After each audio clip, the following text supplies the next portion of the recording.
Welcome to Lifestyle Solopreneur, the community for entrepreneurs who put lifestyle first. Join your host Flavia Berys as she interviews successful lifestyle solopreneurs and shares ideas to help you find the perfect balance between lifestyle, business, and self. Flavia is an attorney, marketing expert, and founder of several online academies. She's been featured in major media including BBC World News, The Wall Street Journal, The New York Post, ESPN Television, and more. Join us for this episode of Lifestyle Solopreneur. Hey solopreneurs, today on this episode of Lifestyle Solopreneur, we are joined by Ilean Harris. Ilean's message is simple. You can have it all. In a world where you are pushed to choose between your faith, family, or career, Ilean gives you the tools you need to go for your wildest dreams with confidence. Ilean is an award-winning online business coach, speaker, and entrepreneur who teaches people around the world how to live empowered lives of success and significance. Renowned as a trainer and motivator, thanks to her proven success strategies, Ilean has consulted and trained countless coaching clients, from well-known TV personalities, NFL athletes, and speakers to high-powered executives and hardworking students. She practices what she preaches, as seen in her online empire with customers from over 20 countries. That's right, 20 countries. She shares her expertise around the world to over 36,000 subscribers in both Spanish and English via her highly sought-after online training programs, which we will talk about on this episode. She's been featured in Latina.com, the Miami Herald, International Business Times, ABC7, Fox 12, among other publications, as well as being named by Digital Products Leader in 2014 by Women in E-Commerce for her business and professional success. Ilean Harris, welcome to Lifestyle Solopreneur. Thank you so much for having me. And it's fantastic to have you on. I mean, we know each other a little bit through just some circles. Plus, I love a Facebook group that you manage. Tell us a little bit about that Facebook group. It's the Online Lady Boss group, and for me, it's an opportunity for women just to get together, support each other, celebrate their wins, and get a little nudge when they need some support to make some stuff happen. You know, it's tough to work from home sometimes because you're all alone, so it's just really great to be able to, of a click of a button, be able to reach out to entrepreneurs all around the world and get that support you need right when you need it. What I like about your Facebook group, the Lady Boss group, is you're right. You give people encouragement, you give them nudges, but I've also seen you post some just incredible advice that has a little bit of sass and bite to it. Do you know the ones I'm talking about? Like when you tell people, look, passive income can happen, but a lot of times the road to get there is not quite so passive. It's not sitting on the couch passive. And I love it when you give that kind of advice. I love it that you notice that, because it's so important for me not to make it look like success is a magic pill or one of us got lucky or you have to wait till it falls out of the sky. I just want them to know you can do it, but you gotta get ready to sweat for it. Yeah, and some of it's hard work, right? And some of it's smart work. So maybe leveraging and not necessarily working super hard. You have to learn to delegate, but it's still work. It's still strategy. It's still you putting in the effort. And I love that you keep pulling people back to that concept. I love it. I love watching you do that. Yay. So right now, what is your primary source of revenue and income? If I was to ask you, like, what do you do for business? What do you think would be the primary one that you'd present and focus on? To be honest, it would have to be my e-courses. So I sell e-courses around the world in a variety of topics, and I can't say that one e-course sells more than the other per se, but it would be the e-courses, I think mostly because since they're already created, it gives me a lot of leverage to build relationships, promote them, add value, host webinars, do all of the different things that allow me to connect with my ideal audience. But then I don't burn out because I have to go and start rendering the services. So for instance, if I sell 100 e-courses, it's not the same thing as if I get 100 coaching clients. It's a completely different perspective on my schedule and time. So for me, that would be my number one income source and freedom source. I know you have e-courses in lots of sort of diverse topics because you've got social ads domination, your Lady Boss Academy, shows people how to build multiple streams of income. I know that you have a productivity product called Produce Like a Boss. Man, I mean, the list goes on, and I know that a lot of people listening would love to take their expertise and their knowledge and to put it into what you're talking about, which is an online academy that's sort of what we call evergreen, right? You can have people enrolling in it while you sleep, and you're not personally needing to like onboard or train or one-on-one coach your students, but they're getting that knowledge from you because you've made it available, for a fee, right? So it's a way for you to earn revenue. A lot of people would want to do that. What do you think is the first step for them? I mean, do you have a favorite platform, or is that something you teach within one of your products? I would say first decide what you love to learn, because if you love to learn about it, your courses will improve. You'll love to teach about it. And then I would say package it into a result. So I think a lot of people get overwhelmed. Do I have to do 10 videos, 20 videos? How can I command high prices or low prices? And I say, first, let's think of a result. How can people go from point A to point B, and what's the fastest and most efficient way for you to share it?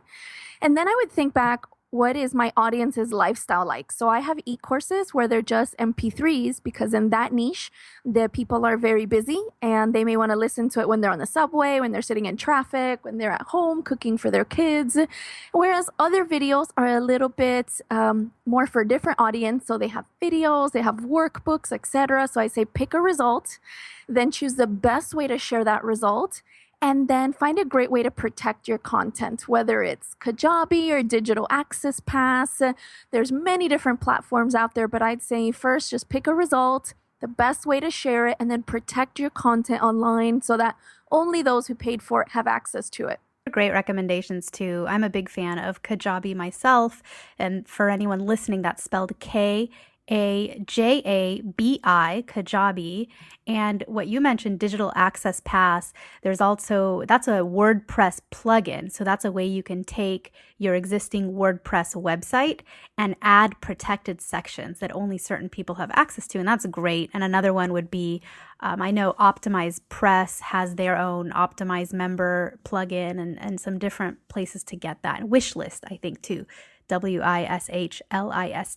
So that's all great. And I just love how encouraging you are to everyone to do the same thing. A lot of people will build a business, but then they're not necessarily wanting to help other people follow in their footsteps. But you're always very clear to entrepreneurs, especially, the women in your group, that you're the leader of. You're like, hey, you can do what I'm doing. You can have it all. Absolutely. I love that. I think that's great.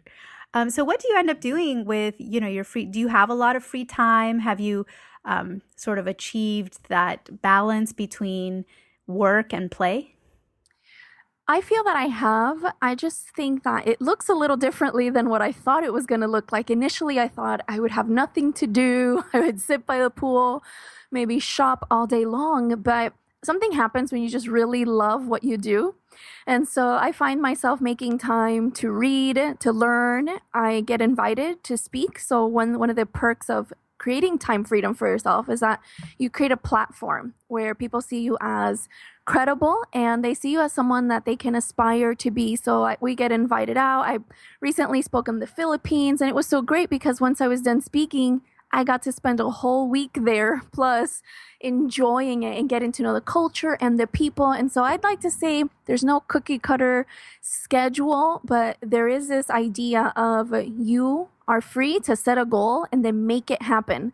Once you decide to put aside any fears or excuses, because maybe freedom to me isn't freedom to someone else. For me, I love the freedom to, for instance, keep my Sabbath. I don't work from Friday night to Sunday night. And that's just a freedom that many jobs didn't want to offer me. Whereas for some people, freedom may be not missing a single soccer game for their kids or going to the gym as they wish. So I just want to encourage people to design your dream life first and then build a business to support it. And to me, that's just been the ultimate freedom, to never having that limitation of, I wonder if I'll be allowed to do X, Y, and Z. Right. And so do you have some favorite apps or techniques or advice for time saving and efficiency and productivity that you want to share? Absolutely. One of the best things that I have found for me is to write down 6 tasks every single day that I'm going to accomplish. Whether it's make the certain phone call, meet with a client, record a video, write a blog post, do the laundry, a variety of tasks. I make sure that there's only 6 for that day. If I find myself with way too many, I either need to outsource something or something needs to wait. And I have found that by doing this, I can go to sleep feeling a little accomplished, whereas before I was saying, oh my goodness, I didn't do anything today. Where did the day go?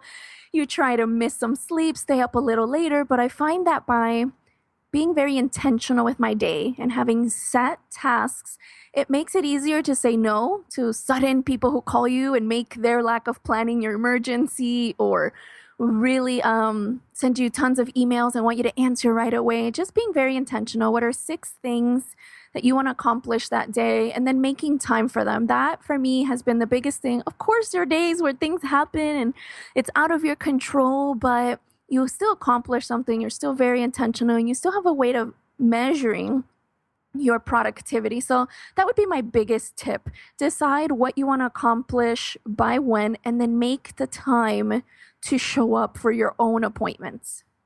And do you think that that technique is what's made your business so successful, or is there something else that you did that you think catapulted your business personally? I think it was a combination of doing that, but not just saying I'm doing 6 things for the sake of doing 6 things. So always thinking, what are the activities that are going to get me the results I'm looking for? So for instance, if I am looking to increase my income, what is it that I need to do? Do I need to create more Facebook ads, create another program, increase my prices, get another speaking engagement? What is it that I have to do? And then I put that on my calendar, because there's this huge thing of a badge of honor of being busy, and wow, I worked so hard today and why hasn't it happened yet? So I just encourage people, make sure your activities are part of the recipe you need for your success. So if to bake cupcakes you need flour, why are you slicing pizza? Slicing pizza, I'm sure, is a great task, but if it's irrelevant to the results you want, just set it aside. You can always come back to it. You can always have more time for it. But I say not just 6 random things, but very results-driven activities. And for that, I recommend reading books, getting coaching, investing in e-courses, doing your part so that instead of dealing with the learning curve of years and years, cutting down your learning curve by committing to getting the most results in the least amount of time. That's fantastic, truly. And I mean, those success tips, man, I mean, if someone listens to that and they implement all of that, I think they could 10x their success for sure. So great success tips. And now, as far as mistakes that you made or that people often make, what would you caution solopreneurs against? Ooh, this is a good one because I've made so many mistakes. I could be here all day, but to choose one, it would have to be my most innocent mistake, which was listening to people who did not have the results I wanted. I wanted to be coachable. You want to do right by your family. You want to check in maybe with your parents before you make an investment, or a sibling or a spouse. And the truth is that we wouldn't go to a baker for a legal problem, or we wouldn't go to someone who helps us with nursing for work that we would normally go to an engineer for. And it doesn't mean that they're not qualified in their own right and that they're not great people, but they are not qualified to always make decisions for your business. So as a solopreneur, when you're finding yourself saying, should I invest? Should I go to this conference? Should I take time to read this book? Or should I do this or that? The best way you're going to find out sometimes is just doing it. And you have to be willing to take that risk. There's not enough people in the world that you can interview and pick their brain and bounce ideas off of. At some point, the best teacher is going to be experience. So that would be my piece of advice. Bet on yourself and don't feel like you have to get an okay from everyone, because they may not have enough knowledge to actually okay or nay one of your ideas. Right. And in my experience, it's the spouses and the parents and that, circle of friends, the close friends, the best friends. A lot of times they'll listen to a solopreneur's idea and goal list, and they'll just say, I don't know, because they're kind of afraid of you not succeeding or even of you changing, right? And I see that a lot. So I agree with you. I mean, you have to avoid letting that influence you when you and your heart know what you're going after, how you're going to get there, and the different things that you need to explore. So I'm on board with that. So what projects are you working on right now? What's next for Ilean Harris, in other words? Right now, I'm working on something very exciting. It is a book. And for me, it's very faith-based, so it's very different from anything I've ever done. I've been this is how you succeed on Facebook. This is how you make sales in your sleep. This is how you produce more than a ninja. And now I'm sort of toning it back and doing something that's, I think, another product of the freedom I have. You actually get to work on one of those things you're passionate about, those pet projects. And for me, it's going to be a devotional for Christian entrepreneurs, because I think that sometimes when you're an entrepreneur, you just need that extra inspiration. And it's very tough to find that need filled from that very specific mindset and that perspective. So I want to create a devotional to inspire entrepreneurs every day to wake up and hit the ground running. Wow, what a fantastic passion project. And I love that you mentioned, time freedom gives you the opportunity to pursue your bucket list items and to pursue your passions and to do things that, you may have not had the time to do when you were working 50 hours a week for an employer. But now that you're your own boss, you can do it. You can just design, what your future looks like. I love that. When do you think your book will come out? And is there any way for someone to get on your list so that they have sort of a first preview or peek when you do publish? I will be sharing that to my email list, and my goal is to have it within the next 4 or 5 months or so, because I am going to be a little bit of a perfectionist with it. I totally get it. Me too. That's me. But don't be too much of a perfectionist. That's also, in today's world, things can be, fixed here and there. You can change your book cover later if you really want to. So Agreed. I can't wait for you to get that out. So if someone wants to join your mailing list, what is the best website address for them to visit to get on that list? The best way to hear from me about the upcoming book or any other programs would be to visit IleanHarris.com. And Ilean is spelled like Eileen on a wall. So ILEAN, and then my last name, HARRIS.com. So IleanHarris.com. And there you will be able to sign up to hear the good news of when it's ready. So I love how you help people spell your name, Ilean, like Eileen on a wall. But you definitely do not lean. You definitely do not slouch. You are just such a productive, amazing solopreneur. You're an encouraging force for so many women. I have witnessed you leading, and I just think, you're the best. And I hope you keep up with all of your dreams. I can't wait to hear that your book is published. And I am so grateful to you for being on the podcast today. Thank you so much for being here. Thank you for having me. Hey everyone, thank you so much for joining us, and I hope you enjoyed the show. Don't forget to subscribe to this podcast, and if you leave a review on iTunes, I promise I will read every single review. If you know someone who makes a full-time living from part-time work, and maybe this is you, please visit LIFESTYLESOLOPRENEUR.com to nominate a guest or to nominate yourself. Because remember this, money doesn't buy happiness, but money in the hands of a happy person, there is no greater tool. Today's episode was brought to you by the Get Shift Done program. It's a lifestyle-changing online class to help you define your business and lifestyle ambitions and to set goals in a way you've never experienced before. This class will 10x your daily productivity with methods that will blow your mind. And if you use a coupon code podcast, the class tuition is 99% off. Visit GetShiftDone.com to enroll today.